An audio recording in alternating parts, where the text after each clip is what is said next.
വിശ്വാസ ജീവിതത്തിൽ വലിയ വെല്ലുവിളികൾ നേരിട്ട സമയത്ത് നൂറ്റാണ്ടുകൾക്ക് എന്ന് പറഞ്ഞാൽ 109 വർഷം മുൻപ് മലങ്കര സഭയിലെ പിതാക്കന്മാർ സമാരംഭിച്ച വിശ്വാസ പഠനത്തിൻ്റെ മഹനീയ സ്ഥലമാണ് മധ്യ തിരുവിതാംകൂർ കൺവെൻഷൻ.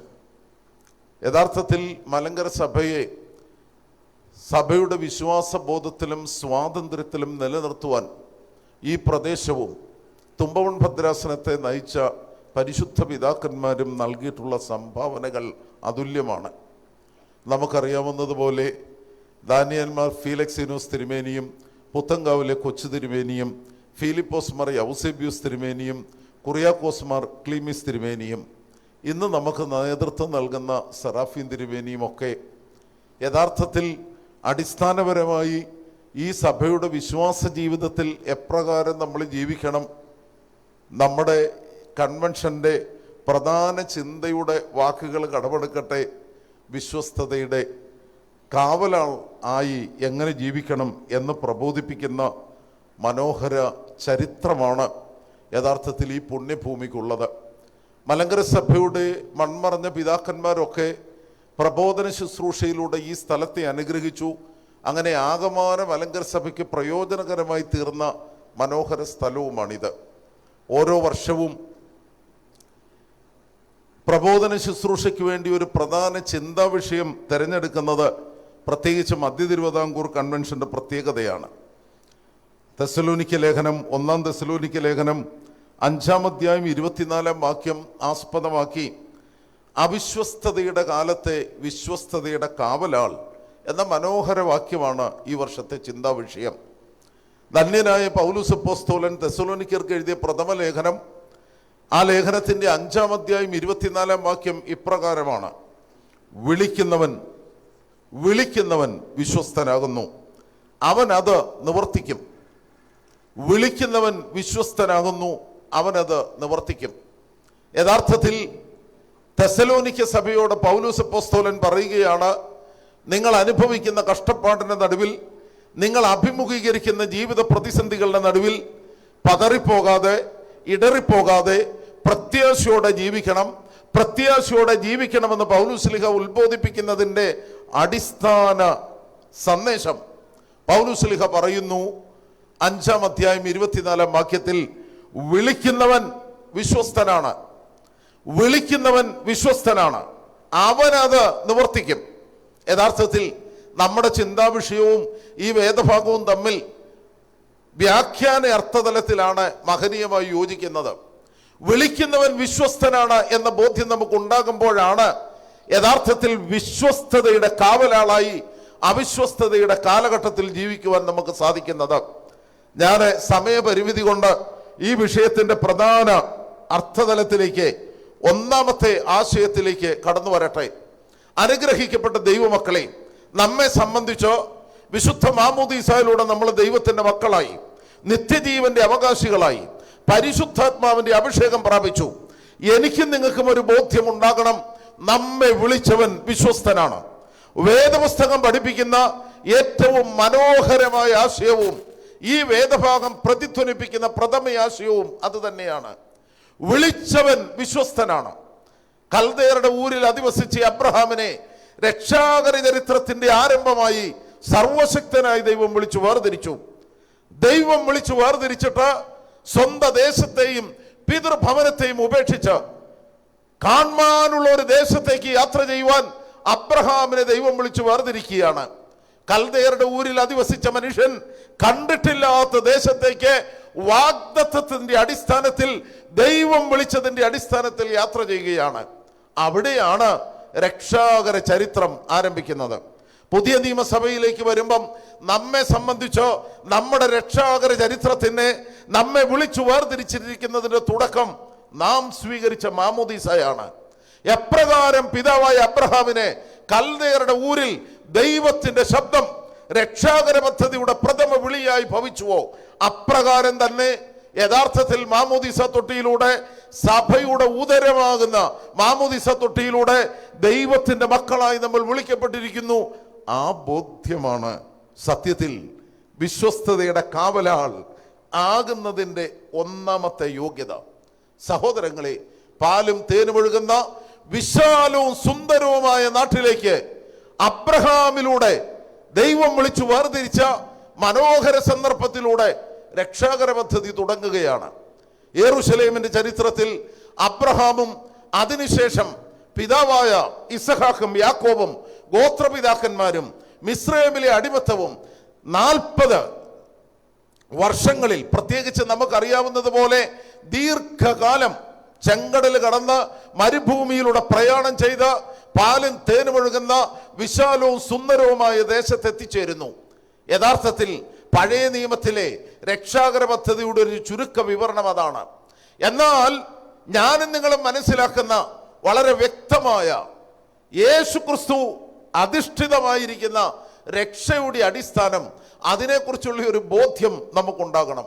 ഞാനിത് 1-ാം ഭാഗത്തിൻ്റെ പ്രധാന ഭാഗമായി വിവരിക്കുന്നതിൻ്റെ കാരണം, ഇന്ന് മതം ഒരു മിഥ്യയായി അധപ്പതിക്കുകയാണ്. നാം അഭിമുഖീകരിക്കുന്ന, നാം അതിജീവിക്കുന്ന ഇന്നത്തെ ജീവിത സാഹചര്യത്തിൽ, പ്രത്യേകിച്ച് ചെറുപ്പക്കാരോടും അതുപോലെ തന്നെ വിദ്യാഭ്യാസമുള്ളവരോടും ഒക്കെ സംസാരിച്ചാൽ പ്രതിധ്വനിക്കുന്ന ഒരു വാക്കുണ്ട്: മതം ഒരു മിഥ്യയാണ്. നസ്രായക്കാരൻ യേശു ഒരു മിത്താണ്. നസ്രായക്കാരൻ യേശു ഒരു മിത്താണ് എന്ന് പറഞ്ഞാൽ അതിൻ്റെ അർത്ഥം എന്താ? യഥാർത്ഥത്തിൽ മനുഷ്യനാൽ സൃഷ്ടിക്കപ്പെട്ട മതം, ആ മതത്തിൽ ദൈവത്തെക്കുറിച്ചുള്ള മനുഷ്യന്റെ ചില കാഴ്ചപ്പാടുകൾ, അതുകൊണ്ട് ദൈവം മനുഷ്യനാൽ സൃഷ്ടിക്കപ്പെട്ട ഇതിഹാസത്തിന്റെ ഒരു കഥാപാത്രം മാത്രമാകുന്നു എന്ന ചിന്ത ആധുനിക കാലഘട്ടത്തിൽ വളർന്നു വരികയാണ്. അതുകൊണ്ടാണ് വിശ്വസ്തതയുടെ കാവലാൾ ആകണമെങ്കിൽ ധന്യനായ പൗലോസ് അപ്പോസ്തലൻ ഓർമ്മിപ്പിക്കുന്നത് പോലെ, വിളിച്ചവൻ വിശ്വസ്തനാകുന്നു എന്ന ബോധ്യമുണ്ടെങ്കിൽ അവനത് നിവർത്തിക്കും. എന്ത് നിവർത്തിക്കും? വാഗ്ദത്തം നിവർത്തിക്കുമെന്നുള്ള ബോധ്യവും നമ്മുടെ മനസ്സിലേക്ക് കടന്നു വരണം. സഹോദരങ്ങളെ, യഥാർത്ഥത്തിൽ വിളിച്ചവൻ വിശ്വസ്തനാകുന്നു എന്ന ബോധ്യം നമുക്ക് ഉണ്ടാകണമെങ്കിൽ നാം ആരെ അനുധാവനം ചെയ്യുന്നു? ആരാണ് നമ്മെ വിളിച്ചിരിക്കുന്നത്? അവനൊരു കഥാപാത്രമല്ല. He is not a fiction. He is not an imagination. But he is real in my life. എൻ്റെ ജീവിതത്തിൽ അവനൊരു യാഥാർത്ഥ്യമാണ് എന്ന ബോധ്യം നമുക്കുണ്ടാകണം. ഓരോ ഏവൻഗേലിയോൻ വായിക്കുമ്പോഴും ആ ഏവൻഗേലിയോൻ വായനയിൽ വളരെ ഗൗരവമായ ഒരു ആമുഖം പുരോഹിതർ നൽകും.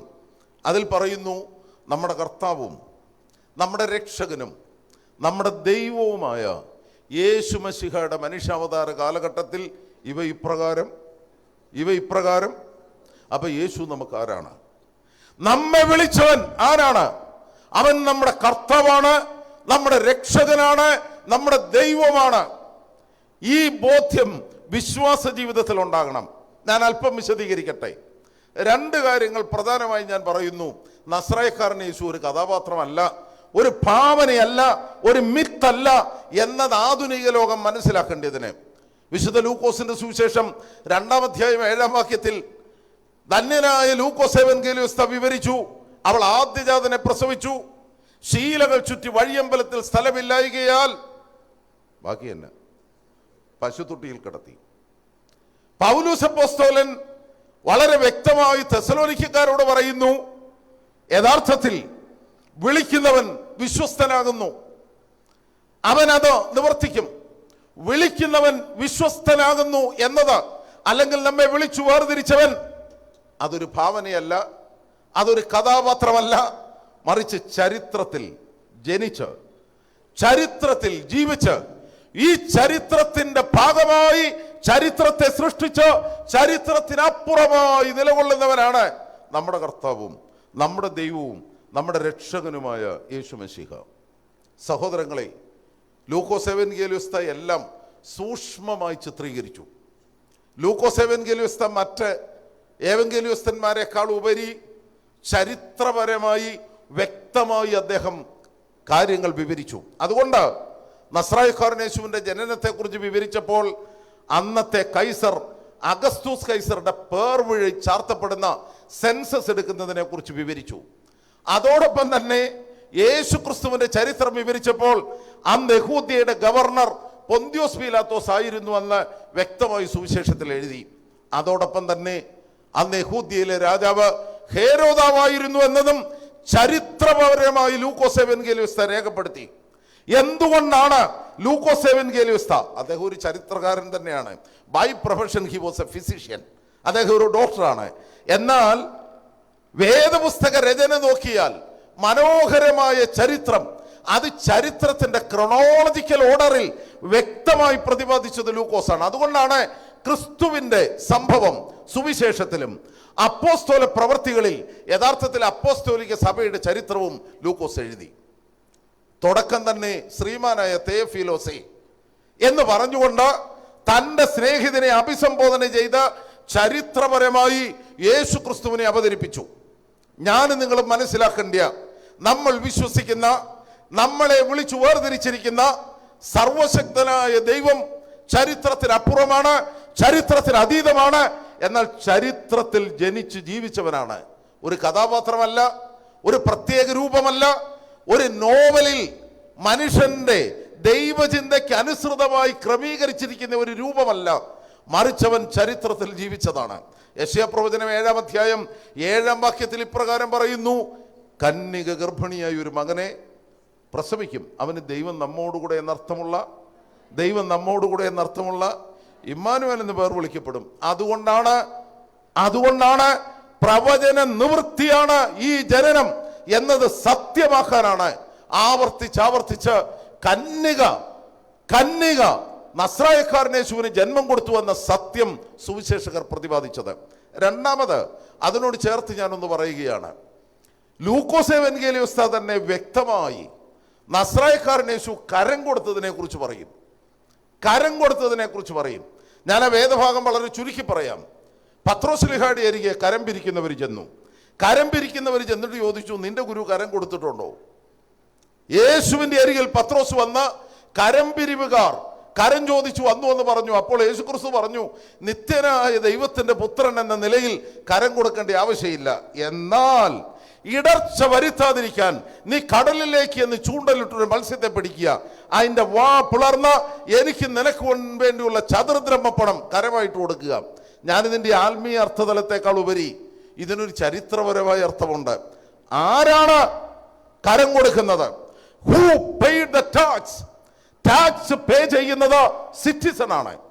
ഒരു രാജ്യത്തിന്റെ ആ രാജ്യത്ത് ജീവിക്കുന്ന യഥാർത്ഥത്തിലുള്ള രാജ്യത്തെ മനുഷ്യരാണ് യഥാർത്ഥത്തിൽ കരം കൊടുക്കുന്നത്. നസ്രായക്കാരൻ യേശു കരം കൊടുത്തു എന്ന് പറഞ്ഞാൽ നസ്രായക്കാരൻ യേശു റോമാ സാമ്രാജ്യത്തിൽ, പ്രത്യേകിച്ച് കൈസർ റോമൻ ചക്രവർത്തിയായി പ്രവർത്തിച്ച പൊന്തിയോസ് പീലാത്തോസ് ഗവർണറായിരുന്ന കാലഘട്ടത്തിൽ യഹൂദ്യയിൽ ജീവിച്ച ചരിത്ര മനുഷ്യനാണ്. ആ ചരിത്ര മനുഷ്യൻ യഥാർത്ഥത്തിൽ സർവശക്തനായ ദൈവമാണ്, എൻ്റെ കർത്താവാണ്, എൻ്റെ രക്ഷകനാണ്, എൻ്റെ ദൈവമാണ്. ഇതാണ് ദൈവത്തെക്കുറിച്ചുള്ള നമ്മുടെ ബോധ്യം. ഞാൻ ഒരു കാര്യം കൂടെ പറഞ്ഞു 1-ാം ഭാഗം അവസാനിപ്പിക്കാം. AD 325 318 പിതാക്കന്മാർ നിക്കയിൽ കൂടി വിശ്വാസ പ്രമാണം അതിൻ്റെ ആരംഭം രൂപീകരിച്ചു. AD 381 എഫേസോസ് സുന്നകദോസിൽ വെച്ച് നിക്ക വിശ്വാസ പ്രമാണത്തിൻ്റെ പൂർണ്ണ ഭാഗമായി. നമുക്കറിയാവുന്നതുപോലെ നിക്ക വിശ്വാസ പ്രമാണമാണ് നമ്മെ സംബന്ധിച്ച് വിശ്വാസ ജീവിതത്തിൻ്റെ അടിസ്ഥാനമായി സ്വീകരിക്കുന്നതും എല്ലാ സന്ധ്യയ്ക്കും പ്രഭാതത്തിലും എല്ലാ പ്രാർത്ഥനകളിലും പ്രാർത്ഥനകളുടെ പൂർത്തീകരണമായി വിശ്വാസ പ്രമാണം ചൊല്ലും. 318 പിതാക്കന്മാർ ബോധപൂർവം ഒരു വാക്കെഴുതി 1700 വർഷം നിക്ക വിശ്വാസ പ്രമാണത്തിൻ്റെത് വിവിധ സഭകൾ വിവിധ തലങ്ങളിൽ ആചരിച്ചു. നല്ല വിശദീകരണങ്ങളൊക്കെ വന്നു. എന്നാൽ ശ്രദ്ധിക്കപ്പെടാത്ത ഒരു വാക്ക് ഞാൻ പറയട്ടെ. പൊന്തിയോസ് പീലാത്തോസിൻ്റെ നാളുകളിൽ, ചുമ്മാ എൻ്റെ കൂടെ എന്ന് പറഞ്ഞ് പൊന്തിയോസ് പീലാത്തോസിൻ്റെ നാളുകളിൽ. ഇന്നായിരുന്നെങ്കിൽ പിണറായി വിജയൻ മുഖ്യമന്ത്രിയായിരുന്ന സമയത്ത് എന്ന് നമ്മൾ വിശ്വാസ പ്രമാണത്തിൽ എഴുതുവോ? മഹാനായ മോദിജി പ്രധാനമന്ത്രിയായിരുന്ന കാലഘട്ടത്തിൽ എന്ന് എഴുതുവോ? എഴുതുവാൻ നമുക്ക് മടിയാണ്. എന്നാൽ 325 പിതാക്കന്മാരത് ചെയ്തതിന്റെ കാരണം നസ്രായക്കാരൻ യേശു ഒരു മിത്തല്ല, നസ്രായക്കാരൻ യേശു ഒരു ഭാവനയല്ല, നസ്രായക്കാരൻ യേശു ഒരു കഥാപാത്രമല്ല. അവൻ ചരിത്രത്തിൽ ജീവിച്ചവനാണ്. അതുകൊണ്ടാണ് വ്യക്തമായി പൊന്തിയോസ് പീലാത്തോസിന്റെ നാളുകളിൽ അവൻ കഷ്ടമനുഭവിച്ചു, മരിച്ചു, അടക്കപ്പെട്ടു, മൂന്നാം നാൾ ഉയർത്തെഴുന്നേറ്റു എന്ന സത്യം പ്രമാണത്തിന്റെ, വിശ്വാസ പ്രമാണത്തിന്റെ അടിസ്ഥാനമായി സ്വീകരിച്ചത്. അനുഗ്രഹിക്കപ്പെട്ട ദൈവമക്കളെ, ഈ അവിശ്വസ്തതയുടെ കാലഘട്ടത്തിൽ വിശ്വസ്തതയുടെ കാവലാളായിരിക്കണമെങ്കിൽ വിശ്വാസത്തെക്കുറിച്ച് ബോധ്യമുണ്ടാകണം. ഞാനും നിങ്ങളും വിശ്വസിക്കുന്നവൻ, അത് കന്യകയുടെ ഉദരത്തിൽ ഉരുവായി ഈ ചരിത്ര ലോകത്തിൽ ജീവിച്ച എൻ്റെ കർത്താവും എൻ്റെ രക്ഷകനും എൻ്റെ ദൈവവുമാണെന്നുള്ള ബോധ്യം അത് നമ്മെ നയിക്കട്ടെ. രണ്ടാമത്, അനുഗ്രഹിക്കപ്പെട്ട ദൈവമക്കളെ, അവൻ വിശ്വസ്തനാകുന്നു. യഥാർത്ഥത്തിൽ എന്നെയും നിങ്ങളെയും നയിക്കുന്നത് നമ്മുടെ കഴിവാണോ, നമ്മുടെ ജീവിതത്തിൻ്റെ ശ്രേഷ്ഠതകളാണോ, അതോ വിളിച്ചവൻ്റെ വിശ്വസ്തതയാണോ? ഈ വിളിച്ചവൻ്റെ വിശ്വസ്തത അത് സത്യത്തിൽ ഒന്ന് ശരിക്ക് എല്ലാ ജീവിത കാലഘട്ടങ്ങളിലും വ്യാഖ്യാനിക്കാൻ ഏറ്റവും പ്രയാസമുള്ള ഒന്നാണ്. കർത്താവ് യേശു മിശിഹ അപ്പോസ്തലന്മാരെ വിളിച്ചു വേർതിരിക്കുന്നത് 4 സുവിശേഷങ്ങളിലുമുണ്ട്. ചുങ്കക്കാരൻ സക്കായിഡിയേരിയ ചെന്നു, വേഗം ഇറങ്ങി പോ, എനിക്കിന്ന് നിന്റെ വീട്ടിൽ താമസിക്കണമെന്ന് പറഞ്ഞു. എന്തൊരു മാറ്റം! ഉടനെ പറഞ്ഞു, വസ്തുവകകളിൽ പകുതി ദരിദ്രർക്ക്, പിടിച്ചു പറിച്ചത് 4 ഇരട്ടി. വലിയ വ്യത്യാസം. അതുപോലെ തന്നെ കരം പിരിച്ചുകൊണ്ടിരുന്ന മത്തായിയോട് എന്നെ അനുഗമിക്കുക എന്ന് പറഞ്ഞപ്പോൾ അവന്റെ ജോലി ഉപേക്ഷിച്ചു, അവന്റെ ജീവിത സാഹചര്യങ്ങളെല്ലാം ഉപേക്ഷിച്ചു, നസ്രായക്കാരൻ യേശുവിനെ അനുധാവനം ചെയ്യുന്നു. സെബദി എന്ന പിതാവിനോടുകൂടെ കടലിൽ മീൻ പിടിച്ചുകൊണ്ടിരുന്നവർ, യാക്കോബും യോഹന്നാനും, അവരോട് പറഞ്ഞു എന്നെ അനുഗമിക്കാം. പിതാവിനെ ഉപേക്ഷിച്ചു, വല ഉപേക്ഷിച്ചു, വള്ളം ഉപേക്ഷിച്ചു. അവർ നസ്രായക്കാരനെ അനുധാവനം ചെയ്തു. നിങ്ങൾ ശ്രദ്ധിച്ചിട്ടുണ്ടോ? എന്നെ ഇങ്ങനെ പെട്ടെന്ന് ഒരു ശബ്ദം, ഒരു വിളി, ആ വിളിയുടെ ശക്തി നമ്മളെല്ലാവരും ചിന്തിക്കുന്നത് യാക്കോബിന്റെയും യോഹന്നാന്റെയും മത്തായി ശ്ലീഹായുടെയും ഒക്കെ സമർപ്പണത്തിനാണ് നമ്മളെ പ്രാധാന്യം കൊടുക്കുന്നത്. പിതാവായ സ്വർണ്ണനാവുകാരനായി മാറി യോവാനോസ് പറഞ്ഞു, ശിഷ്യന്മാരുടെ സമർപ്പണം അത് സത്യമാണ്, എന്നാൽ അതിലും വലുത് വിളിച്ചവന്റെ ശക്തിയാണ്, വിളിച്ചവന്റെ ശബ്ദം. പുതിയ നിയമത്തിൽ ഏറ്റവും മനോഹരമായ ഒന്നാണ് കോലോ ദാലോഹോ, തമ്പുരാന്റെ ശബ്ദം. തമ്പുരാന്റെ ശബ്ദം രൂപാന്തരപ്പെടുത്തും. തമ്പുരാന്റെ ശബ്ദം നമ്മുടെ ജീവിതത്തെ മാറ്റിമറിക്കും. തമ്പുരാന്റെ ശബ്ദം ചീഞ്ഞളിഞ്ഞു എന്ന് വിചാരിച്ചതിനെ പുനരായി ജീവിപ്പിക്കും. അതാണ് ദൈവശബ്ദത്തിന്റെ പ്രത്യേകത. ദൈവശബ്ദം, ആ ദൈവശബ്ദമാണ് ചരിത്രത്തിന് മാറ്റമുണ്ടാക്കിക്കൊണ്ടിരിക്കുന്നത്. ചരിത്രത്തിന്റെ ഗതിവിഗതികളെ നിയന്ത്രിക്കുന്നത് ദൈവശബ്ദമാണ്.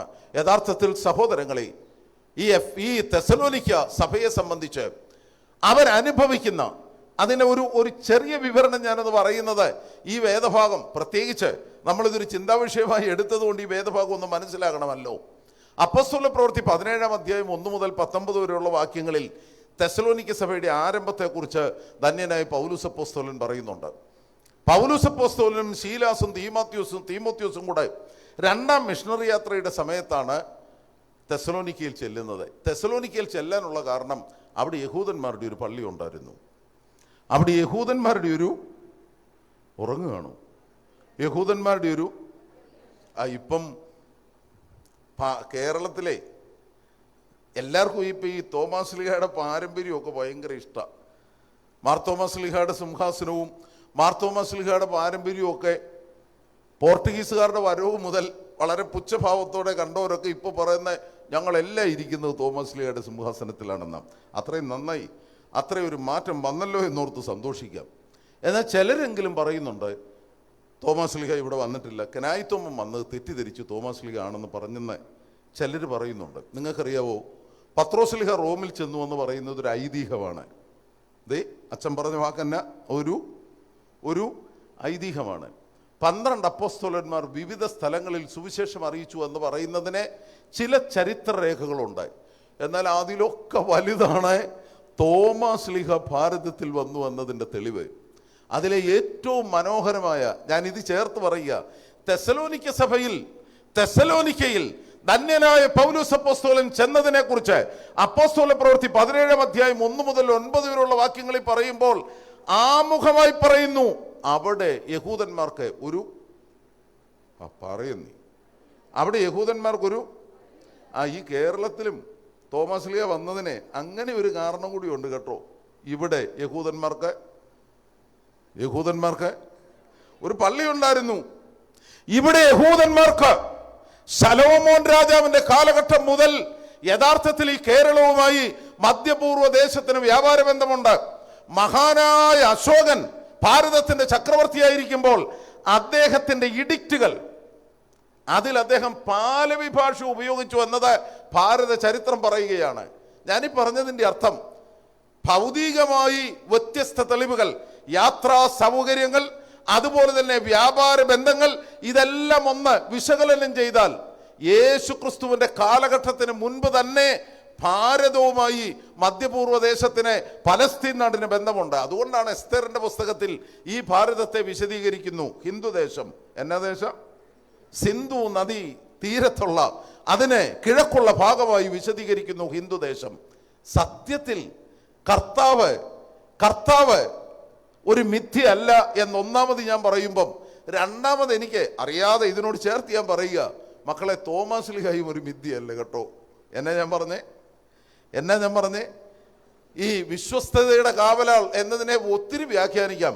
എന്നാൽ എൻ്റെ മനസ്സിൽ എപ്പോഴും കടന്നു വരുന്ന, അതറിയാതെ ഞാൻ പറയുന്നതല്ല, ബോധപൂർവം പറയുന്നതാണ്. 2000 വർഷം പഴക്കമുള്ള മറ്റേതൊരു ക്രൈസ്തവ സഭയെക്കാളും അടിസ്ഥാനപരമായി ക്രിസ്തു സാക്ഷ്യമുള്ള ഒരു സഭയുടെ വിശ്വസ്ത കാവലാൾ, അതാണ് ഞാനും നിങ്ങളും. ആ ബോധ്യവും നമുക്കുണ്ടാകണം. തോമസ് ലീഹ മലങ്കരയിൽ വന്നത് യഹൂദന്മാർ വിവിധ പ്രദേശങ്ങളിൽ ചിതറിപ്പാർത്ത സമയത്ത് ഈ കൊച്ചു കേരളവും യഹൂദന്മാരെ സ്വീകരിച്ച സ്ഥലമാണ്. 2-ാം നൂറ്റാണ്ടിന്റെ അവസാന ഭാഗത്ത് എഴുതപ്പെട്ടിട്ടുള്ള ഫ്രക്സിസോ ദ മോർ തോമസ് ലീഹയുടെ നടപടി പുസ്തകം, the acts of saint Thomas, എത്ര മനോഹരമായിട്ടാണ് തോമസ് ലീഹയാൽ മലങ്കര സഭയിൽ സംസ്ഥാപിതമായ ക്രൈസ്തവ പാരമ്പര്യത്തെക്കുറിച്ച്, ആരാധന പാരമ്പര്യത്തെക്കുറിച്ച്, തോമസ് ലീഹയുടെ പലസ്തീൻ നാട്ടിൽ നിന്ന് ഇവിടേക്കുള്ള യാത്രയെക്കുറിച്ച് വിശദമായി വിവരിക്കുന്നു. ഈ ഗോണ്ടഫോറസ് രാജാവേ 20-ാം നൂറ്റാണ്ടിന്റെ ആരംഭം മുതൽ അദ്ദേഹം ഐതിഹ്യമായിരുന്നു. എന്നാൽ 960കളിൽ എക്സ്കവേഷൻ നടന്നപ്പോൾ നോർത്ത് ഇന്ത്യയിൽ നിന്ന് ലഭിച്ചത് 1-2 നാണയങ്ങളല്ല, 100-ൽ കൂടുതൽ നാണയങ്ങൾ ഗോണ്ടഫോറസ് രാജാവിന്റെ പേരിൽ കിട്ടി. അവിടെ തന്നെ ഇത് മിഥ്യയല്ല, ഇത് ചരിത്രമാണ് എന്നത് വ്യക്തമാകുന്നു. പോകട്ടെ, തെസ്സലോനിക്ക സഭയിൽ ധന്യനായ പൗലോസ് അപ്പോസ്തലനും തീമോഥെയോസും ശീലാസും ചെല്ലുന്നു. അവിടെ യഹൂദന്മാരുടെ ഒരു പള്ളി ഉണ്ടായിരുന്നു. യഹൂദന്മാരുടെ പള്ളിയിൽ പൗലോസ് ലീഹ പ്രസംഗിക്കുന്നു. പൗലോസ് ലീഹ പറഞ്ഞത് 2 കാര്യം. ഒന്ന്, പിതാക്കന്മാർ പറഞ്ഞിരിക്കുന്ന, തിരുവഴുത്ത് പറഞ്ഞിരിക്കുന്ന മശിഹ ക്രൂശിക്കപ്പെട്ടവനായ യേശുവാണ്. തിരുവഴുത്തുകളിൽ പറഞ്ഞിരിക്കുന്ന മശിഹ ക്രൂശിക്കപ്പെട്ടവനായ യേശുവാണ്. രണ്ടാമത് പറഞ്ഞു, നമ്മൾ ക്രൂശിച്ച യേശു ക്രിസ്തുവാണ്. നമ്മൾ ക്രൂശിച്ച കർത്താവായ യേശു നമ്മുടെ ദൈവമാണ്, രക്ഷകനാണ്, കർത്താവാണ്. പൗലോസ് ലീഹ ഒത്തിരി പ്രതിസന്ധികൾ യഹൂദന്മാരുടെ ഇടയിൽ നിന്ന് അനുഭവിച്ചു. പൗലോസ് ലീഹയും ശീലാസും തീമോഥെയോസും താമസിച്ച തെസ്സലോനിക്കയിലെ വീട് യാസോന്റെ ഭവനമാണ്. യാസോന്റെ ഭവനത്തെ യഹൂദന്മാർ ആക്രമിച്ചു.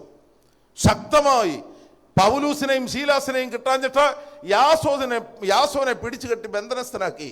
അങ്ങനെ കഷ്ടതകളും വേദനകളും പ്രതിസന്ധികളും നിറഞ്ഞിരിക്കുമ്പോഴാണ് 5-ാം അധ്യായം 24-ാം വാക്യത്തിൽ പറഞ്ഞത്, വിളിച്ചവൻ വിശ്വസ്തനാകുന്നു, അവനത് നിവർത്തിക്കും എന്ന് പറഞ്ഞാൽ, ഈ ലോകത്തിന്റെ കഷ്ടപ്പാടിന്റെ നടുവിൽ, ഈ ലോകത്തിന്റെ പ്രതിസന്ധികളുടെ നടുവിൽ അനുഗ്രഹിക്കപ്പെട്ട ദൈവമക്കളെ, നമ്മെ വിളിച്ചു വേർതിരിച്ചിരിക്കുന്ന സർവശക്തനായ ദൈവത്തിങ്കലുള്ള നമ്മുടെ ബോധ്യം, ആ ബോധ്യമാണ് വിശ്വാസ ജീവിതത്തിൽ നമ്മളെ വിശ്വസ്തതയുടെ കാവലാളാക്കുന്നത്. ഈ ചിന്താവിഷയത്തിന്റെ ആദ്യ ഭാഗം വളരെ മനോഹരമാണ്. അവിശ്വസ്തതയുടെ കാലഘട്ടം. ഞാൻ ഒരു വാക്യം ഉച്ചരിക്കുന്നു. യെശയ്യാ പ്രവചനം 59-ാം അധ്യായം 14-ാം വാക്യം. അങ്ങനെ ന്യായം പിന്മാറി നീതി അകന്നു നിൽക്കുന്നു. അങ്ങനെ ന്യായം പിന്മാറി നീതി അകന്നു നിൽക്കുന്നു. യെശയ്യാ പ്രവചനം 59-ാം അധ്യായം 14-ാം വാക്യം. അടുത്ത വാക്യം ഒന്ന് മനസ്സിൽ ശ്രദ്ധിച്ചോണം. സത്യം വീതിയിൽ ഇടറുന്നു. സത്യം വീതിയിൽ ഇടറുന്നു. ഞാൻ ആദ്യം ആഗ്രഹിച്ചത് ഈ ഒറ്റ വാക്യം മാത്രം പറയണമെന്ന്.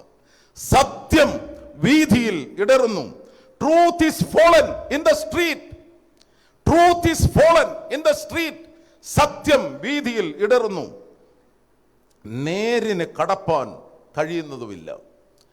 പ്രവാചകനായ യെശയ്യാവ് സഹസ്രാബ്ദങ്ങൾക്ക് മുമ്പ് പ്രവചിച്ചത് ഈ ഉത്തരാധുനിക കാലഘട്ടത്തിന്റെ ചിത്രമാണ്. യഥാർത്ഥത്തിൽ ന്യായം പിന്മാറി നീതി അകന്നു നിൽക്കുകയാണ്. സത്യം വീതിയിൽ തെരുവിൽ ഇടറുകയാണ്, നേരിന് കടപ്പാൻ കഴിയുന്നതുമില്ല. അനുഗ്രഹിക്കപ്പെട്ട ദൈവമക്കളെ, 3 തലങ്ങളിൽ അവിശ്വസ്തതയുടെ കാലഘട്ടം ഇന്ന് വ്യക്തമാണ്. ഒന്നാമത്തേത് നമ്മുടെ മതപരമായ കാഴ്ചപ്പാടുകൾ, മതപരമായ രംഗം. നിങ്ങൾക്കറിയാം, ജനുവരി 26 റിപ്പബ്ലിക് ഡേ ആയിരുന്നു. ഭാരതത്തിലെ ശ്രേഷ്ഠരായ അനേകം ആളുകളെ ആദരിച്ചു. എന്നാൽ പത്മഭൂഷണം, വിഭൂഷണം ഇതെല്ലാം നൽകി ആദരിക്കുമ്പോഴും ചിലർ പറയുന്നത് ചിലതൊക്കെ അംഗീകരിക്കാം, പക്ഷെ ചിലതൊക്കെ അംഗീകരിക്കാൻ വിഷമമാണ്. എൻ്റെ ഉള്ളിലും അങ്ങനെ തന്നെ തോന്നുന്നുണ്ട്, പക്ഷെ ഞാനത് പരസ്യമായി പറയുന്നില്ല. എന്നാ കാരണം? സ്വാധീനവും അതുപോലെ തന്നെ ഈ ലോകത്തിൻ്റെ സമ്പത്തും ഈ ലോകത്തിൻ്റെ സ്ഥാനമാനങ്ങളും സത്യത്തെ തെരുവീതിയിൽ കുഴിച്ചു മൂടുന്ന വേദനാജനകമായ അനുഭവമാണ് മതജീവിതത്തിന്റെ പൊതുമുഖമായി ഇന്ന് കാണുന്നത്. മതജീവിതത്തിന്റെ പൊതുമുഖത്തിൽ, മതജീവിതത്തിന്റെ ആകമാന കാഴ്ചപ്പാടിൽ സത്യം തമസ്കരിക്കപ്പെടുന്നു. ഒന്നോർത്തു നോക്കിക്കേ, പറയുന്നതിൽ നിങ്ങൾ ക്ഷമിക്കണം, ദേവര് പോലും നിലനിൽക്കാൻ കാലഘട്ടം സാധിക്കാത്ത സാഹചര്യം, കട്ടുകെട്ട് എവിടം വരെ കട്ടു എന്ന് പറയാതിരിക്കാൻ നിവൃത്തിയില്ല. അത് കേരളത്തിന്റെ ഒരു മുഖം. അതുപോലെ തന്നെയാണ് ആഗോള ക്രമത്തെ മുഴുവൻ നശിപ്പിച്ചുകൊണ്ട് ഒരു മനുഷ്യൻ, ഒരു മഹാരാജ്യത്തിന്റെ പ്രസിഡന്റായിരുന്ന് അദ്ദേഹം വിളിച്ചു പറയുകയാണ്, ഞാൻ പ്രതീക്ഷിച്ചത് എനിക്ക് കിട്ടിയില്ല, അതുകൊണ്ട് ഇനിയും ലോകത്തിൽ ഒരു സമാധാനവും ഉണ്ടാകത്തില്ല, കാര്യം ഞാൻ പ്രതീക്ഷിച്ചത് സമാധാനത്തിന്റെ നോബൽ പ്രൈസാണ്. എന്തൊരു ഗതികേടാണ്! ഇത്രമാത്രം സംസ്കാരവും വിദ്യാഭ്യാസവും ഉണ്ടെന്ന് പറയുന്ന രാജ്യത്ത് പോലും, ഉണ്ടെന്ന് പറയുന്ന സാഹചര്യത്തിൽ പോലും അധികാരം ഉപയോഗിച്ച് ഒരു രാജ്യത്തിന്റെ പ്രസിഡന്റിനെ അറസ്റ്റ് ചെയ്ത് സ്വന്തം രാജ്യത്ത് തടവിലാക്കി.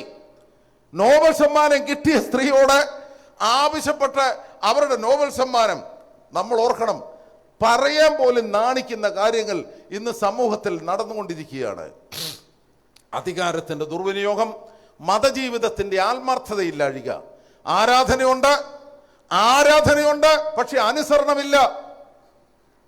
ആവർത്തിച്ച് ആചാരാനുഷ്ഠാനങ്ങൾ നടത്തും, പക്ഷെ ആന്തരിക വ്യതിയാനമില്ല. എന്താണ് ഈ ലോകത്തിന്റെ ഗതി, സമൂഹത്തിന്റെ കാഴ്ചപ്പാടുകൾ? അവിടെയാണ് അവിശ്വസ്തതയുടെ കാലഘട്ടം. ഇനിയും കുടുംബജീവിതത്തിലേക്ക് വന്നേ, എന്തൊരു ഗതികേടാണ്! വിവാഹം അതൊരു ബന്ധനം, മാതൃത്വം അതൊരു ശല്യം, കുഞ്ഞുങ്ങൾ അത് വല്ലാത്തൊരു ഭാരം, പ്രായമായ മാതാപിതാക്കൾ ആവർത്തിച്ച് ഒന്ന് മരിച്ചു കിട്ടിയാൽ മതിയേ എന്ന് വിചാരിക്കുന്ന മക്കൾ. എവിടെയാണ് ജീവിതം? എവിടെയാണ് ജീവിതത്തിന്റെ അർത്ഥതലങ്ങൾ? ഇന്നലത്തെ പത്രവാർത്തയിലുണ്ട്, ഭാരതത്തിലെ ഏറ്റവും പ്രധാനപ്പെട്ട വിദ്യാഭ്യാസ സ്ഥാപനമായ IIT-കളിൽ ഈ വർഷം 2026 തോന്നുന്നില്ല, 25 കണക്കായിരിക്കും കൊടുത്തിരിക്കുന്നത്, 37 റിസർച്ച് വിദ്യാർത്ഥികൾ ആത്മഹത്യ ചെയ്തു. ഇന്നും ഒരാളുടെ പടമുണ്ട് ആത്മഹത്യയെക്കുറിച്ച്. നമ്മളെവിടെ പോയി നിൽക്കുന്നു സഹോദരങ്ങളെ? ഈ അവിശ്വസ്തതയുടെ കാലഘട്ടത്തിൽ എങ്ങനെ വിശ്വസ്തതയുടെ കാവലാളായി ഭവിക്കാം? ഞാൻ ഒരു വേദഭാഗം കൂടെ, 3-ാം വശത്തേക്ക് ഒരു വേദഭാഗം കൂടെ നിങ്ങളുടെ ശ്രദ്ധയിൽ കൊണ്ടുവരട്ടെ. അത് ഈ വിശകലനത്തിന്റെ 3-ാം ഭാഗമാണ്. 1-ാം ഭാഗം നമ്മുടെ ആരുടെയും കഴിവല്ല, നമ്മെ വിളിച്ചവന്റെ ശബ്ദം, വിളിച്ചവന്റെ ശക്തി, ആ ബോധ്യം നമുക്കുണ്ടാകട്ടെ. 2-ാമത് ഞാൻ ഓർമ്മിപ്പിച്ചത്, നമ്മുടെ കർത്താവും നമ്മുടെ ദൈവവും നമ്മുടെ രക്ഷകനുമായ നസ്രായക്കാരൻ യേശു ഒരു കഥാപാത്രമല്ല, മിഥ്യയല്ല, ചരിത്രത്തിൽ ജനിച്ച് ജീവിച്ചവനാണ്. ആ വിശുദ്ധ മാമോദീസയിലൂടെ ആ കർത്താവ് ഇന്നും നമ്മളിൽ ജീവിക്കുന്നു എന്ന ബോധ്യം നമുക്കുണ്ടാകട്ടെ. വിളിച്ചവനായി ദൈവം വിശ്വസ്തനാണ്. ആ ബോധ്യത്തിലാണ് വിശ്വസ്തതയുടെ കാവലാളായി ജീവിക്കുവാൻ നമുക്ക് സാധിക്കുന്നത്. ഞാൻ മൂന്നാമത്തെ ഈ വേദഭാഗത്തിൻ്റെ വ്യാഖ്യാനത്തിലേക്ക് വരട്ടെ. ധന്യനായ പൗലോസ് അപ്പോസ്തലന്റെ 14 ലേഖനങ്ങളിൽ ഇന്ന് പഠിതാക്കൾ പറയുന്നത് ഈ തെസ്സലോനിക്ക ലേഖനമാണ് ഒന്നാമത്തെ ലേഖനം. ഏകദേശം AD 50-51 കാലഘട്ടത്തിൽ എഴുതി എന്നാണ് പറയുന്നത്. തെസ്സലോനിക്കർക്ക് അതൊരു തുറമുഖ പട്ടണമാണ്. എന്നാൽ തുറമുഖ പട്ടണമാണെങ്കിലും അവിടെ നിലവിലിരുന്ന ഒരു സാമ്രാജ്യത്തെ ആരാധനയുണ്ട്. സാമ്രാജ്യത്തെ ആരാധന. ഞാനതൊന്ന് എടുത്തു പറയുന്നതിൻ്റെ കാരണം ഇന്ന് വന്ന് ദൈവവും പോയി മനുഷ്യനും പോയി, എല്ലാവരുടെയും മനസ്സിൽ ഇപ്പോൾ സാമ്രാജ്യമാണ് കൂടുതൽ നിൽക്കുന്നത്. ട്രംപ് പറയുന്നത് അമേരിക്ക ഈസ് ഫോർ അമേരിക്കൻസ്. അത് തന്നെയാണ് ഇന്ന് ഈ കൊച്ചു കേരളത്തിലും ഭാരതത്തിലും മുഴങ്ങിക്കേൾക്കുന്നത്. എന്നാൽ ഇത് ക്രിസ്തീയമല്ല. എന്താണ് ക്രിസ്തീയത? നമുക്കാരുടെയും വായിൽ ചാണകം വാരിക്ക് വെക്കാനോ മറ്റു മനുഷ്യനെ ഉപദ്രവിക്കുവാനോ സാധിക്കാത്തതിൻ്റെ ഒരു കാരണം നമുക്ക് ദൈവം പിതാവാണ്. ഈ ലോകത്തിലെ എല്ലാ മനുഷ്യരും ദൈവത്തിൻ്റെ മക്കളാണ്. ദൈവത്തിൻ്റെ മക്കളാണ്. ഈ ക്രിസ്തീയ ജീവിതത്തിൻ്റെ അടിസ്ഥാനം സാഹോദര്യമാണ്. ക്രിസ്തീയ ജീവിതത്തിൻ്റെ അടിസ്ഥാനം സാഹോദര്യമാണ്. നമുക്കൊരാൾ ഇസ്ലാമാണെന്നോ മറ്റൊരാൾ വേറൊരു ഭാഷ സംസാരിക്കുന്നവനാണെന്നോ വേറൊരു മതത്തിൽ വിശ്വസിക്കുന്നവനാണെന്നോ വിചാരിച്ച് അവരെ ഉപദ്രവിക്കുവാനോ നശിപ്പിക്കുവാനോ ഒരു ക്രിസ്ത്യാനിക്ക് സാധിക്കാത്തതിൻ്റെ കാരണം ക്രിസ്ത്യാനിയെ സംബന്ധിച്ച് എല്ലാവരും ദൈവമക്കളാണ്. എല്ലാവരുടെയും പിതാവ് സർവശക്തനായ ദൈവമാണ്. അതുകൊണ്ടാണ് സഹോദരങ്ങളെ, ആര്യസമാജവും ബ്രഹ്മസമാജവും ഒക്കെ 20-ാം നൂറ്റാണ്ടിൻ്റെ ആരംഭ കാലഘട്ടത്തിൽ ഉണ്ടായി. ഭാരതത്തിലൊരു ക്രമീകൃത മതരൂപം ഉണ്ടാകുന്നതിന് മുൻപ് ഒന്നോർക്കുക, ചില കാര്യങ്ങൾ പറയാതിരിക്കാൻ നിവൃത്തിയില്ല. ചില ആളുകളുടെ എല്ലാം മനസ്സിൽ വന്നിരിക്കുന്നത് അത് ചില തെറ്റിദ്ധാരണയാണ്. ഭാരതത്തിലെ ക്രൈസ്തവരൊക്കെ വിദേശികളാണെന്ന് നിങ്ങൾക്കറിയാവോ? 1000 വർഷത്തിലധികം പഴക്കമുള്ള പള്ളി മലങ്കര ഓർത്തഡോക്സ് സഭയ്ക്കുണ്ട്. 1000 വർഷത്തിലധികം പഴക്കമുള്ള പള്ളി എന്ന് പറഞ്ഞാൽ ഒരു സഹസ്രാബ്ദത്തിലധികമായി ഈ നാട്ടിൽ, ഈ മണ്ണിൽ ഞാനും നിങ്ങളുമുണ്ട്. നമ്മുടെ മുഖത്ത് നോക്കി നമ്മുടെ ദേശീയതയെ, നമ്മുടെ ആത്മാർത്ഥതയെ എതിർക്കാൻ ഒക്കുവോ? ഈ ക്രിക്കറ്റ് കളിക്കുന്ന പിള്ളേർക്കറിയാം. ക്രിക്കറ്റ് മാച്ചസ് TV കാണുമ്പം ഓസ്ട്രേലിയക്കാരും ന്യൂസിലാൻഡുകാരും അവരൊക്കെ വരുമ്പം നമുക്കറിയാം അവർ ഭാരതീയരല്ല, മുഖം കണ്ടാൽ അറിയാം. എന്നാൽ പാകിസ്ഥാനും ശ്രീലങ്കയും ഇന്ത്യയും ഈ ക്രിക്കറ്റ് ടീമിലെ അംഗങ്ങളെ കാണുമ്പം നമുക്ക് വല്ലാത്തൊരു അഫിനിറ്റി, നമുക്ക് വല്ലാത്തൊരു സാദൃശ്യം തോന്നും. അവരും നമ്മളും ഏകദേശം ആണ് മിണ്ടാതിരിക്കുന്നു. ഏകദേശം ഒരുപോലെയാണ്. എൻ്റെ മുഖത്ത് നോക്കി ഞാൻ ഇന്ത്യക്കാരനല്ലെന്ന് ആർക്ക് പറയാൻ സാധിക്കും? കാര്യം എൻ്റെ മുഖം എൻ്റെ ദേശീയതയുടെ പ്രതീകമാണ്. അതാണ് ആന്ത്രോപോളജിക്കൽ അനാലിസിസ്, നരവംശാസ്ത്രത്തിൽ അധിഷ്ഠിതമായ മനുഷ്യനെ കുറിച്ചുള്ള ബോധ്യം. സഹോദരങ്ങളെ, കനാനായക്കാരി സ്ത്രീയും അതുപോലെ തന്നെ കർത്താവിന്റെ അരികെ വന്ന യഹൂദരല്ലാത്ത മനുഷ്യരും ഒരിക്കലും നസ്രായക്കാരൻ അവരെ മാറ്റി നിർത്തിയില്ല. കാരണം അവർ ദൈവത്തിന്റെ മക്കളാണ്. ഈ ഭാരതത്തിൽ വന്ന ഫാദർ ഡാമിയനും അതുപോലെ തന്നെ മദർ തെരേസയും ക്രിസ്ത്യാനി എന്നോർത്തല്ല കുഷ്ഠരോഗികളെയും ഡെസ്റ്റിറ്റ്യൂട്ടുകളെയും പരിരക്ഷിച്ചതും സഹായിച്ചതും അവരെ ശുശ്രൂഷിച്ചതും. നിങ്ങൾ ഓർത്തേ, നസ്രായക്കാരൻ യേശു എൻ്റെ കർത്താവാണ്, എൻ്റെ ദൈവമാണ്, എൻ്റെ രക്ഷകനാണെന്ന ബോധ്യത്തിൽ എത്രയോ സുഖ സൗകര്യങ്ങൾ ഉപേക്ഷിച്ച് അനേക മനുഷ്യർ ഭാരതീയരായ നമ്മുടെ സഹോദരങ്ങൾക്ക് വേണ്ടി ജീവൻ തൃണവൽഗണിച്ചു.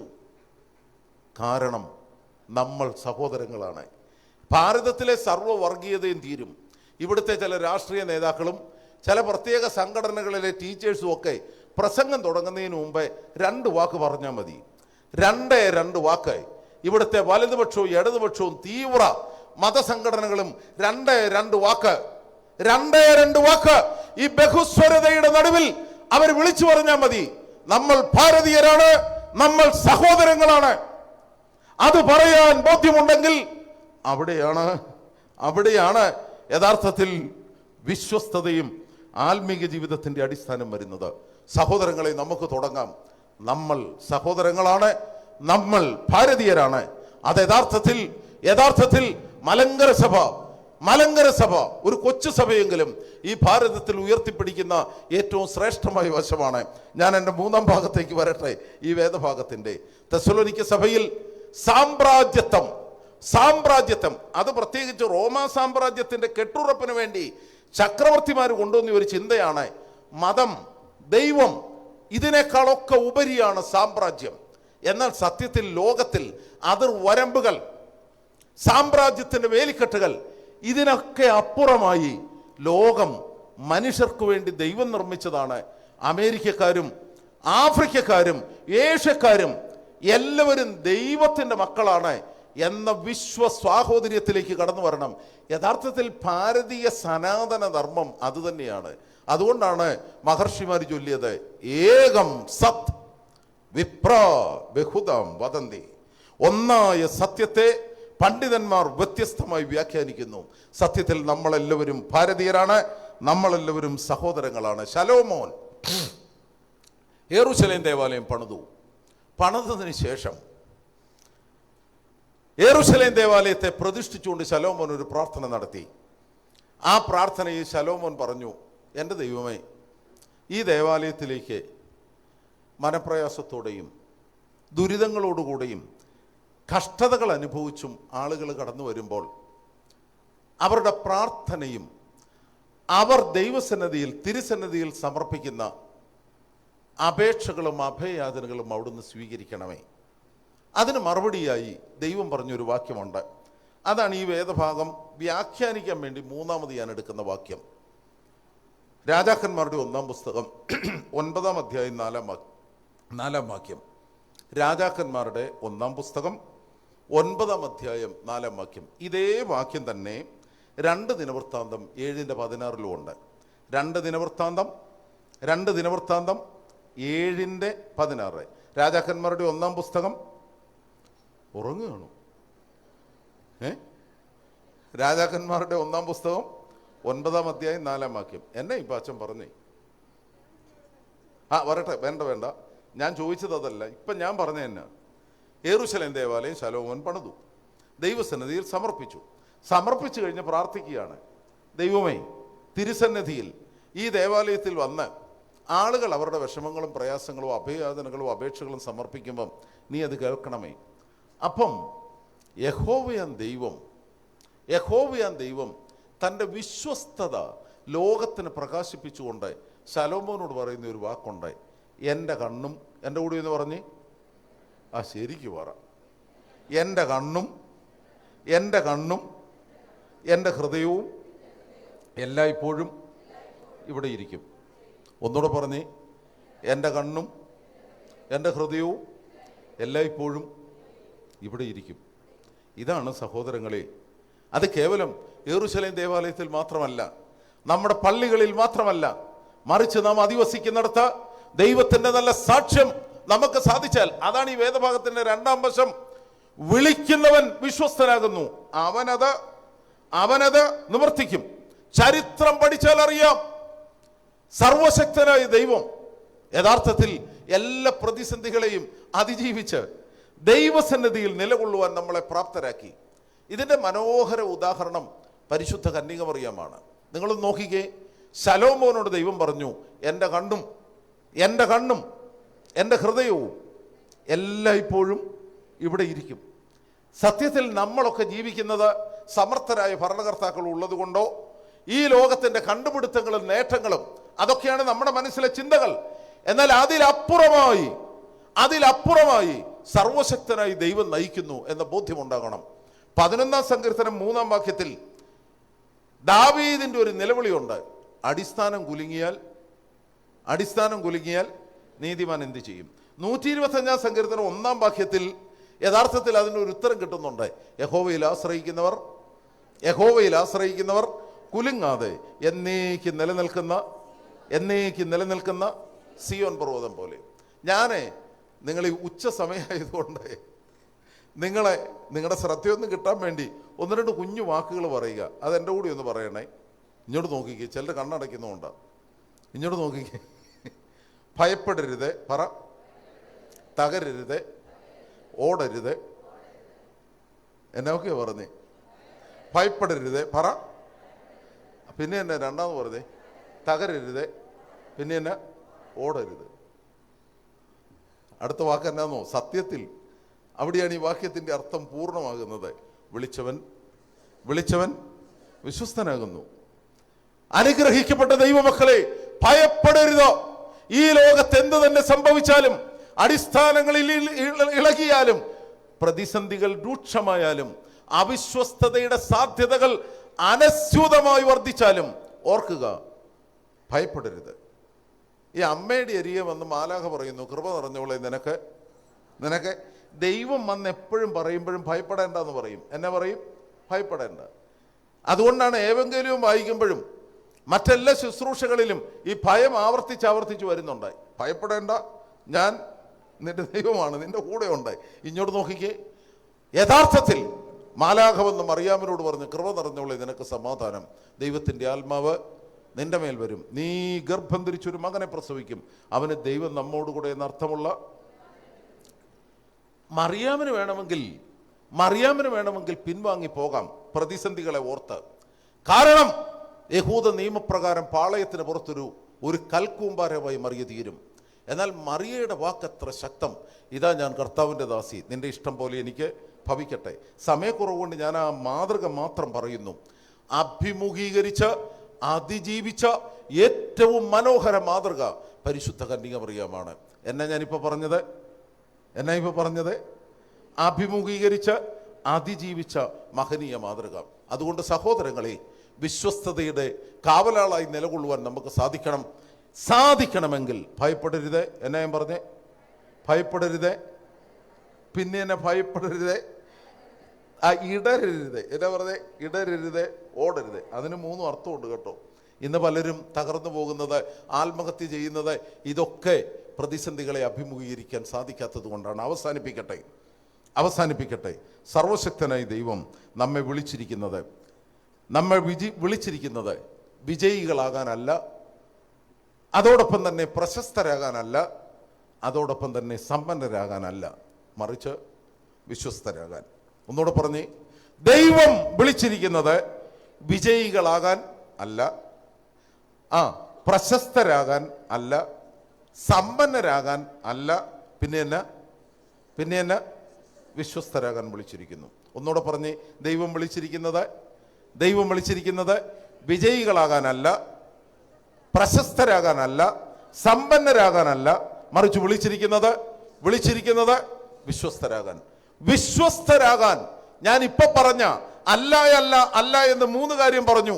വിജയികളാകുക, അതാണ് ഈ കാലഘട്ടത്തിന്റെ പ്രചോദനം മുഴുവൻ. മോട്ടിവേഷണൽ സ്പീക്കേഴ്സ് എല്ലാം നമ്മളോട് പറയുന്നത് സക്സസ്ഫുൾ ലൈഫ്. എന്നാൽ ദൈവം വിളിച്ചിരിക്കുന്നത് പലപ്പോഴും വിജയികളാകാനല്ല, ചില സന്ദർഭങ്ങളിൽ തോക്കേണ്ടി വരും.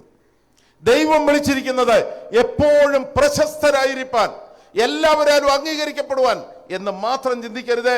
പലപ്പോഴും എതിർപ്പുകൾ രൂക്ഷമായിരിക്കും. മൂന്നാമത്, ദൈവം വിളിച്ചിരിക്കുന്നത് ഈ ലോക ജീവിതത്തിന്റെ സുഖ സൗകര്യങ്ങളിലേക്ക്, സമ്പന്നതയിലേക്ക് അതല്ല ദൈവം വിളിച്ചിരിക്കുന്നത്. ദൈവം വിളിച്ചിരിക്കുന്നത് വിശ്വസ്തരാകാൻ വേണ്ടിയാണ്. ഞാൻ അവസാനിപ്പിക്കുമ്പോൾ വീണ്ടും തോമാസ് ശ്ലീഹയിലേക്ക് വരികയാണ്. അതാണ് ഇപ്പോൾ ഞാൻ പറഞ്ഞതിൻ്റെ വിശദീകരണം. ഈ വേദഭാഗത്തിൻ്റെ അവസാന ഭാഗം സത്യത്തിൽ വിശ്വാസ ജീവിതത്തിൻ്റെ ഒരു മനോഹര പ്രതീകം, അധികം ആരും ശ്രദ്ധിച്ചിട്ടില്ലാത്ത പ്രതീകം. ഇതൊരു പ്രസംഗ വിഷയമാണ്, പക്ഷെ വ്യാഖ്യാനിക്കുന്നില്ല. പത്രോസ് ശ്ലീഹയുടെ നിഴൽ, പൗലോസ് ശ്ലീഹയുടെ പുതപ്പ്, തോമാസ് ശ്ലീഹയുടെ വിരൽ, ഇത് സെറൂഗലെ മാർ യാക്കോബ് മനോഹരമായി വിവരിച്ചിട്ടുള്ള അപ്പോസ്തോലിക അനുഗ്രഹത്തിന്റെ 3 പ്രതീകങ്ങളാണ്. ആദ്യത്തെ 2 വിടുന്നു. തെരുവീതികളിൽ കൊണ്ട് ആളെ കിടത്തുവായിരുന്നു, പത്രോസിന്റെ നിഴൽ വീഴാൻ. അതുപോലെ തന്നെ പൗലൂസിന്റെ തൂവാല, അവസാനം അത് മാത്രമേ ഉണ്ടായിരുന്നുള്ളൂ, കുറെ പുസ്തകങ്ങളും തൂവാലയും. ആ തൂവാല രോഗികളുടെ മേലിട്ടപ്പോൾ സൗഖ്യം ലഭിച്ചു. അതുപോലെ തന്നെ പിതാക്കന്മാർ പറയുന്ന വിശ്വസ്തതയുടെ മനോഹര പ്രതീകമാണ് തോമാശ്ലീഹയുടെ വിരൽ. എന്നാ അച്ഛൻ പറഞ്ഞേ? ഒന്നുകൂടെ പറഞ്ഞേ. ഓ, എത്ര മനോഹരമാണ് ഈ വ്യാഖ്യാനം, എത്ര മനോഹരമാണ് പിതാക്കന്മാരുടെ ഈ വിശദീകരണം. ആദ്യം കർത്താവ് പ്രത്യക്ഷപ്പെടുമ്പോൾ തോമാശ്ലീഹ ഇല്ല. തോമാശ്ലീഹ ഇല്ലാത്തത് കൊണ്ട് ഇന്ന് ഗൂഗിളിൽ ചെയ്ത് നോക്കിയാലും ChatGPT അത് 5.1 ആണേലും 5.2 ആണേലും എല്ലാവരും തോമായ്ക്ക് കൊടുക്കുന്ന വിശേഷണം ഡൗട്ടിങ് തോമസ്. എന്നാ തോമസാ? സംശയാലുവായ തോമസ്. എന്തൊരു ഗതികേടാണ്. വിശ്വസ്തതയുടെ കാവലാൽ സംശയാലുവാകാവോ? എന്നാൽ ഒരിക്കലും സുറിയാനി വേദഭാഗവും വേദപുസ്തകവും യോഹന്നാന്റെ സുവിശേഷം 20-ാം അധ്യായം 27-28 വാക്യങ്ങൾ, ആരാണ് തോമാശ്ലീഹയുടെ വിരൽ, എന്താണ് അതിന്റെ മനോഹാരിത ഒന്ന് ശ്രദ്ധിച്ചാൽ നമുക്കറിയാം. നസ്രായക്കാരൻ യേശു 2-ാം പ്രാവശ്യം 8 ദിവസം കഴിഞ്ഞ് പ്രത്യക്ഷപ്പെടുന്നു. പ്രത്യക്ഷപ്പെട്ടപ്പോൾ തോമാശ്ലീഹയെ വിളിച്ചു, തോമസേ, നിന്റെ വിരൽ നീട്ടി എൻ്റെ കൈകളെ കാണുക, നിന്റെ കൈ നീട്ടി എൻ്റെ വിലപ്പുറത്ത് വെച്ച് നോക്കുക. നമ്മുടെ എല്ലാം മനസ്സിൽ ആവർത്തിച്ചു വരുന്ന പലതും കൊണ്ട് ചില കാര്യങ്ങളെല്ലാം അങ്ങ് വിട്ടുപോവുക. ഞാൻ പറഞ്ഞ ആക്ട്സ് ഓഫ് സെന്റ് തോമസിനകത്ത് ഈ തോമാശ്ലീഹ 1-ാം പ്രാവശ്യം കർത്താവ് പ്രത്യക്ഷപ്പെട്ട ആദ്യ ഭാഗം ഉണ്ടാകാതിരുന്നതിനെ, തോമാശ്ലീഹയുടെ ആബ്സെൻസിനെ, തോമാശ്ലീഹ അവിടെ ഉണ്ടാകാതിരുന്നതിനെ ആക്ട്സ് ഓഫ് തോമസിൽ നല്ലൊരു വിശദീകരണമുണ്ട്. എല്ലാവരുടെയും മനസ്സിലിരിക്കുന്നത് തോമാശ്ലീഹ യേശു ക്രിസ്തുവിനെ ഉപേക്ഷിച്ചു, അങ്ങനെ തോമാശ്ലീഹ തെരുവീതിയിലേക്ക് ഇറങ്ങിപ്പോയി. ബാക്കി 11 പേരെ യൂദ ആത്മഹത്യ ചെയ്തു, ബാക്കി 10 പേരെ ഒരുമിച്ചിരിക്കുന്നു. തോമാശ്ലീഹ ശിഷ്യ സമൂഹത്തിൽ നിന്ന് മാറിപ്പോയി. കാരണം സംശയം, അതാണ് വിഷയം. അതുകൊണ്ടാണ് സംശയാലു എന്ന് തോമാശ്ലീഹയ്ക്ക് വിശേഷണം വന്നത്. എന്നാൽ നമ്മുടെ സുറിയാനി പാരമ്പര്യം പറയുന്ന മനോഹരമായ ഒരു വാക്കുണ്ട്. ഈ തൗമോ എന്ന സുറിയാനി വാക്ക്, തൗമോ എന്ന സുറിയാനി വാക്കിന് ഇരട്ട എന്നാണ് അർത്ഥം. ദിദിമോസ് എന്ന ഗ്രീക്ക് വാക്കിനും ഇരട്ട എന്നാണ് അർത്ഥം. കർത്താവും 12 അപ്പോസ്തലന്മാരുമുള്ള സമൂഹത്തിൽ കർത്താവിൻ്റെ മുഖവും തോമാശ്ലീഹയുടെ മുഖവും കണ്ടാൽ ഒരുപോലെ ഇരിക്കും. എന്നാ ഈ പാച്ചൻ പറഞ്ഞേ? കർത്താവിൻ്റെ മുഖവും ശാരീരികമായി ഇരട്ടകളല്ല, എന്നാൽ ഇവർ രണ്ടും, തോമാശ്ലീഹയും കർത്താവും, അവരെ കണ്ടാൽ ഒരുപോലെ ഇരിക്കും.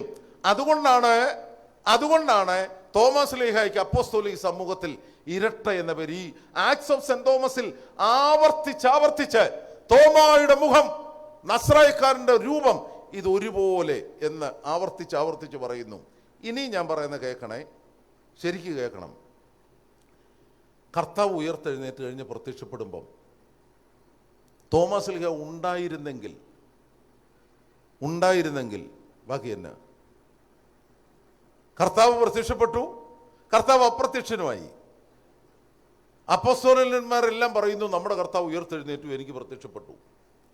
അപ്പം ആളുകളെല്ലാം പറയും, oh, it was a hallucination, it was an imagination, it was a fiction. എന്നെ കാരണം അത് വെറും ഭാവനയായിരുന്നു. ആ തോമസിനെ കണ്ടിട്ട് എല്ലാവരും യേശുക്രിസ്തു ഉയർത്തെഴുന്നേറ്റതാണെന്ന് പറഞ്ഞു. ഇത് മീരണകാരൻ വർഗീസ് അച്ഛൻ ഭാവന എന്ന് പറയുന്നതല്ല. പിതാവായ സെറൂഗിലെ യാക്കോബ് വളരെ വ്യക്തമായി പറഞ്ഞു. തോമാശ്ലീഹയുടെ അസാന്നിധ്യം യോഹന്നാൻ അപ്പോസ്തലൻ വ്യക്തമായി പറഞ്ഞത് യേശുക്രിസ്തുവിന്റെ പുനരുത്ഥാനം അടിസ്ഥാനമാണ് എന്ന് ഉറപ്പിക്കാൻ വേണ്ടിയിട്ടാണ്. അപ്പൊ തോമാശ്ലീഹയുടെ സന്ദേഹമാണോ അതോ ഉറപ്പിക്കലാണോ? വിശ്വാസത്തിന്റെ ഉറപ്പിക്കലാണ്. നിങ്ങൾക്കറിയാവോ, കർത്താവ് 2-ാം പ്രാവശ്യം 8-ാം ദിവസം എന്തിനാണ് തോമാശ്ലീഹയെ വിളിച്ചിട്ട് നീ ഈ കൈപ്പാടൊന്ന് നോക്കാൻ പറഞ്ഞത്? തോമാശ്ലീഹയെയും യേശു ക്രിസ്തുവിനെയും കണ്ടാൽ രണ്ടുപേരും ഒരുപോലെ ഇരിക്കുമെങ്കിൽ ഒരു വ്യത്യാസമുണ്ട്. ആ വ്യത്യാസമുള്ളത് കൊണ്ടാണ് നിന്റെ വിരൽ കൊണ്ട് എന്റെ ആണിപ്പാടിനെ തൊടാൻ പറഞ്ഞത്. എന്നെ വ്യത്യാസം ഒന്നറിയാവോ? ഉറങ്ങരുത്, എൻ്റെ നേരെ നോക്കിങ്ങി. എന്നെ വ്യത്യാസം എന്നറിയാവോ?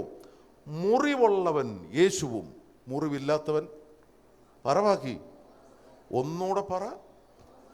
മുറിവുള്ളവൻ മുറിവില്ലാത്തവൻ. അതുകൊണ്ടാണ് മുറിവിൽ തൊടാൻ പറഞ്ഞത്. അതുകൊണ്ടാണ് വിളിച്ചു പറഞ്ഞത്. യഥാർത്ഥത്തിൽ യോഹന്നാന്റെ സുവിശേഷത്തിൽ തൊട്ടുവന്നില്ല. തോമസ് ലീഹയുടെ ദുഖറോനോയിലെ സെതറായിലാണ് അവൻ സ്പർശിച്ചു എന്ന് പറയുന്നത്. അവിടെയാണ് ഈ വിരൽ രണ്ടും ഒരുമിച്ചിരുന്നു. അങ്ങനെയാണ് ഇരട്ടയെന്ന് വിളിക്കുന്ന. അതൊരു ശരിയായ പാരമ്പര്യമായി വേദപുസ്തകപരമായി നമുക്ക് ആ ഒരു ചിന്ത വരാം. എന്നാൽ ശരിയായ പാരമ്പര്യം Saint Thomas was the real replica of Christ. യേശു ക്രിസ്തുവിന്റെ ശരിയായ പ്രതിരൂപമായിരുന്നു തോമസ് ലീഹ. ഇവിടെയാണ് തോമസ് ലീഹയുടെ വിരലിന്റെ പ്രത്യേകത. അവിടെയാണ് വിശ്വാസ സ്ഥിരതയും. നിങ്ങൾ ഓർത്തു നോക്കിക്കേ, ഇന്ന് ആ കൈയും നസ്രായക്കാരന്റെ കൈയും തോമസ് ലീഹയുടെ കൈയും തമ്മിലുള്ള വ്യത്യാസം. ഒന്ന് മുറിവുള്ള കൈയാണ്, തോമസ് ലീഹയുടെ മുറിവില്ലാത്ത കൈയാണ്. പക്ഷേ AD 72 ഈ മുറിവുള്ള കൈക്ക് വേണ്ടി മുറിവേറ്റവനാണ് ആരെ? അതാണ് വിശ്വസ്തതയുടെ കാവലാൾ ആയിരിക്കുവാനുള്ള വിളി. നസ്രായക്കാരൻ നമ്മെ വിളിച്ചിരിക്കുന്നു. എന്തിനു വേണ്ടിയിട്ടാണോ? പ്രശസ്തരാകാനല്ല, സമ്പന്നരാകാനല്ല. ദൈവം വിളിച്ചിരിക്കുന്നത് ഞാനും നിങ്ങളും വിശ്വസ്തരാകാൻ വേണ്ടിയാണ്. വിശ്വസ്തരാകാൻ നമ്മെ വിളിച്ചു. അതുകൊണ്ടാണ് നസ്രായക്കാരൻ യേശു വിളിച്ചു വേർതിരിച്ചു. ആ വിളിച്ചു വേർതിരിച്ചവരായ കർത്താവിനോട് അവസാനം വരെ വേദപുസ്തകം പറയുന്നു, മരണപര്യന്തം വിശ്വസ്തരായി പിരിപ്പീൻ. മരണപര്യന്തം തോമസ് ലീഹയെ പോലെ നമുക്കും വിശ്വസ്തരായിരിക്കാം. അനുഗ്രഹിക്കപ്പെട്ട ദൈവമക്കളെ, അതുകൊണ്ടാണ് നമ്മുടെ ഈ പാരമ്പര്യത്തിൽ ബഹുഭൂരിപക്ഷം പ്രാർത്ഥന അവസാനിക്കുമ്പം നീ ജീവനുള്ള ദൈവത്തിൻ്റെ പുത്രനായ മശിഹ ആകുന്നു എന്ന് പത്രോസ് ലീഹ യേശു ക്രിസ്തുവിനെ സാക്ഷിച്ചു. കൈസരിയ ഫിലിപ്പിയിൽ വെച്ച് കർത്താവ് പത്രോസിനോട് പറഞ്ഞു, ബർയോന ശീമോനെ, നീ ഭാഗ്യവാൻ, ജഡരക്തങ്ങളല്ല സ്വർഗസ്ഥനായ എൻ്റെ പിതാവ് അത്രേ നിനക്ക് വെളിപ്പെടുത്തി തന്നത്. നീ പത്രോസാകുന്നു, ഈ പാറമേൽ ഞാൻ എൻ്റെ സഭയെ പണിയും, പാതാള ഗോപുരങ്ങൾ അതിനെ ജയിക്കുകയില്ല. സ്വർഗരാജ്യത്തിൻ്റെ താക്കോൽ ഞാൻ നിനക്ക് തരുന്നു. നീ ഭൂമിയിൽ കെട്ടുന്നതൊക്കെയും സ്വർഗത്തിലും കെട്ടപ്പെട്ടിരിക്കും, നീ ഭൂമിയിൽ അഴിക്കുന്നതൊക്കെയും സ്വർഗത്തിലും അഴിഞ്ഞിരിക്കും. വിശ്വാസ ജീവിതത്തിൻ്റെ അടിസ്ഥാനമായി പറഞ്ഞ പ്രഖ്യാപനമാണ്. എന്നാൽ ഈ പ്രഖ്യാപനത്തെക്കാൾ ഉപരിയായി നമ്മുടെ ആരാധനാ പാരമ്പര്യത്തിൽ ആവർത്തിക്കുന്ന പ്രഖ്യാപനം എൻ്റെ കർത്താവും എൻ്റെ ദൈവവും എന്ന തോമസ് ലീഹയുടെ വിരലാണ്. തോമസ് ലീഹയുടെ എന്നാച്ചൻ പറഞ്ഞേ? തോമസ് ലീഹയുടെ, അത് മറക്കരുത്, തോമസ് ലീഹയുടെ വിരൽ ആവർത്തിക്കുന്നു. അതുകൊണ്ടാണ് സുറിയാനി പാരമ്പര്യത്തിൽ ലഘു പ്രാർത്ഥനകളും ധൂപ പ്രാർത്ഥനകളും അവസാനിക്കുമ്പോൾ പുരോഹിതർ ചൊല്ലുന്നത് നിങ്ങൾ കേട്ടിട്ടുണ്ട്, മോറാൻ വാലോഹാൻ ല ഒൽമീൻ. ഒന്നുകൂടെ പറഞ്ഞേ, തിരുമേനി കുറിയലൈസം പറയിപ്പിച്ചില്ലേ? അതുപോലെ മോറാൻ വാലോഹാൻ ല ഒൽമീൻ. ഞങ്ങളുടെ കർത്താവും ഞങ്ങളുടെ ദൈവവും എന്നും എന്നേക്കും.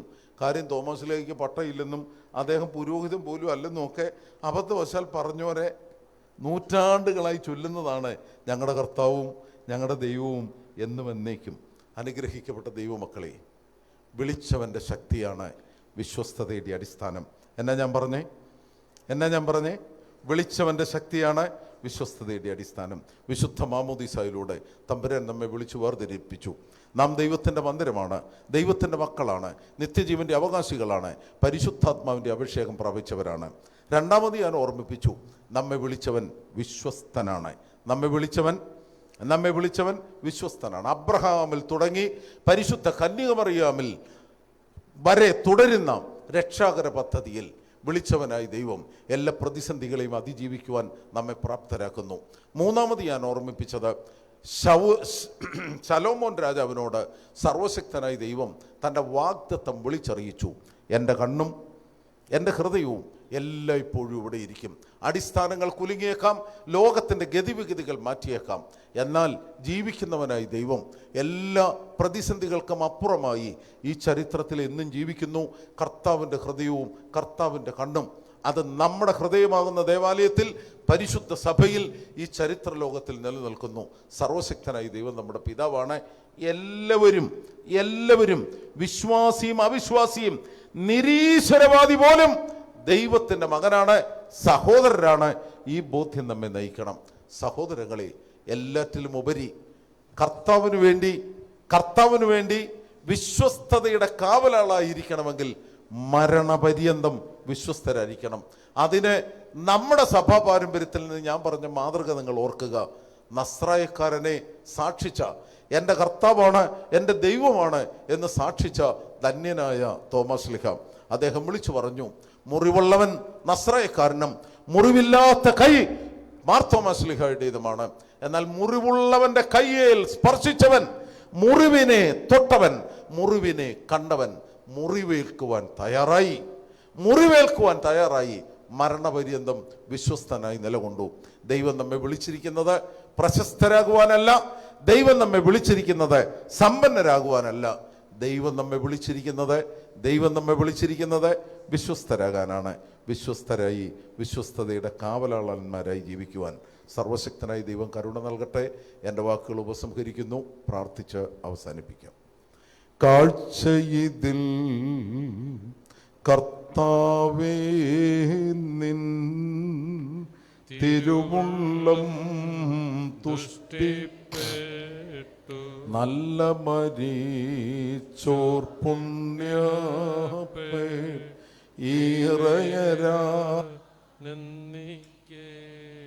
കാരുണ്യവാനും സർവശക്തനും ഞങ്ങളെ കരുതുന്നവനുമായ സർവശക്തനായ ദൈവമേ, തിരുസന്നിധിയിൽ ഞങ്ങൾ അഭയം പ്രാപിക്കുന്നു. പ്രയാസങ്ങളും പ്രതിസന്ധികളും നിറഞ്ഞ ജീവിതത്തിൽ തകർന്നു പോകാതെ, ഭയപ്പെട്ടു പോകാതെ, ഓടിപ്പോകാതെ തിരുസന്നിധിയിൽ വിശ്വസ്തരായി ജീവിപ്പാൻ ഞങ്ങളെ ശക്തീകരിക്കണമേ. അവിടുന്ന് ഞങ്ങളെ വിളിച്ചിരിക്കുന്നത് വിജയികളാകുവാൻ മാത്രമല്ല, പ്രശസ്തരാകുവാൻ മാത്രമല്ല, ഈ ലോകത്തിൻ്റെ സുഖസൗകര്യങ്ങൾ ആസ്വദിച്ച് സമ്പന്നരാകുവാൻ മാത്രമല്ല. കർത്താവെ, അവിടുന്ന് ഞങ്ങളെ വിളിച്ചു വേർതിരിച്ചിരിക്കുന്നത് നിന്നോടുള്ള വിശ്വസ്തതയിൽ മരണപര്യന്തം അവിടുന്ന് ഞങ്ങളുടെ കർത്താവും ഞങ്ങളുടെ രക്ഷകനും ദൈവവുമാണെന്നുള്ള ബോധ്യത്തിൽ ജീവിക്കുവാൻ അവിടുന്ന് ഞങ്ങളെ വിളിച്ചു വേർതിരിച്ചിരിക്കുന്നു എന്ന ബോധ്യം ഞങ്ങൾക്ക് നൽകണമേ. ദൈവമേ, അവിടുന്ന് ഞങ്ങളുടെ പിതാവാകുന്നു. എല്ലാ മനുഷ്യരെയും സ്നേഹത്തോടും സാഹോദര്യത്തോടും കൂടെ കാണുവാൻ ഞങ്ങൾക്ക് സാധിക്കണമേ. ഞങ്ങളുടെ പിതാവായ മാർത്തോമാ ശ്ലീഹയെ പോലെ കർത്താവെ, നിൻ്റെ മുറിവുകളെ സ്പർശിച്ച് നിനക്ക് വേണ്ടി മുറിവേൽക്കുവാനുള്ള ശക്തിയും വിശ്വസ്തതയും അവിടുന്ന് ഞങ്ങൾക്ക് പ്രദാനം ചെയ്യണമേ. പരിശുദ്ധ സഭയെയും അതിലെ എല്ലാ സുവിശേഷ പ്രവർത്തനങ്ങളെയും അനുഗ്രഹിക്കണമേ. ഞങ്ങളെ നേർവഴിയിൽ നടത്തുന്ന പിതാക്കന്മാരെയും ഉപദേഷ്ടാക്കന്മാരെയും ദൈവിക ജ്ഞാനത്തിൽ നടത്തി ദീർഘായുസ് നൽകി അനുഗ്രഹിക്കണമേ. അനുതാപികളെ സ്നേഹിക്കുന്നവനും പാപികളുടെ തിരിച്ചുവരവരെ ആഗ്രഹിക്കുന്നവനുമായ കർത്താവേ, ഞങ്ങൾ തിരുസന്നിധിയിലേക്ക് അടുത്തു വരുന്നു. ഞങ്ങളെ ശുദ്ധീകരിക്കണമേ. ഞങ്ങളുടെ വാങ്ങിപ്പോയവരെ ആശ്വസിപ്പിക്കണമേ. സ്തുതിയും സ്തോത്രവും ഞങ്ങൾ അങ്ങയ്ക്കും അവിടുത്തെ ഏകജാതനും പരിശുദ്ധാത്മാവിനും സമർപ്പിക്കുന്നു, ഇപ്പോഴും എല്ലായ്പ്പോഴും ഇന്നും എന്നേക്കും തന്നെ. ആമേൻ.